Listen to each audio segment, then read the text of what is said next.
السلام علیکم ورحمۃ اللہ وبرکاتہ۔ اسلامک یوٹیوب چینل پہ خوش آمدید۔ اگر آپ پہلی مرتبہ اس چینل کا وزٹ کر رہے ہیں تو سب سے پہلے اس کو سبسکرائب کر دیں، ساتھ میں لگے گھنٹی کا بٹن کو بھی دبا دیں، کیونکہ اچھی سے اچھی ویڈیوز جب میں اپلوڈ کروں تو سب سے پہلے اس کی انفارمیشن آپ لوگوں تک پہنچے۔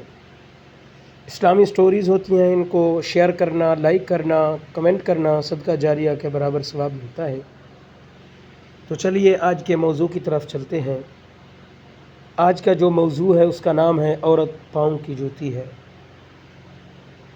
بادشاہ کی کسی محفل میں ایک شخص نے کہا کہ عورت پاؤں کی جوتی ہے، کیونکہ جب چاہو اس کو بدل سکتے ہو۔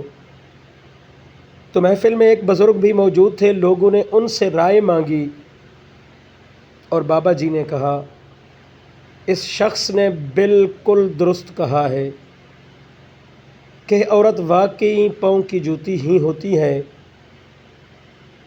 بابا جی کی توصیف سے لوگ مایوس ہوئے اور اس شخص کا سینہ مزید چوڑا ہو گیا۔ تو لوگوں نے بابا جی سے کہا حضرت آپ نے جو اپنی رائے دی ہے ذرا اس کی وضاحت تو فرما دیں۔ بابا جی نے کہا عورت واقعی اس شخص کے لیے جوتی ہے جو خود کو پاؤں کی مانند سمجھتا ہے، اور عورت سر کا تاج ہے اس شخص کے لیے جو خود کو بادشاہ سمجھتا ہے، کیونکہ انسانی فطرت ہے، انسان کو محبت ہو ہی جاتی ہے، لیکن اس محبت کی منزل سڑک، پارک یا ہوٹل نہیں، بلکہ اس محبت کی منزل نکاح، عزت اور گھر کی چار دیواری ہے۔ اگر آپ عورت کو ملکہ بنا کر رکھیں گے تو آپ بادشاہ والی عزت بھی پائیں گے۔ کیا خوبصورت جملے کہے ہیں بابا جی نے۔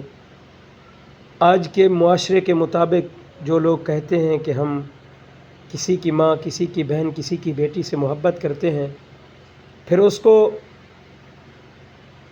کہاں کہاں گھماتے ہیں، جب باری آتی ہے اس سے جائز سنت نکاح کرنے کی تو پھر ہم اس سے نکاح نہیں کرتے۔ اگر عورت کو عزت دو گے تو وہ آپ کے سر کا تاج ہوگی۔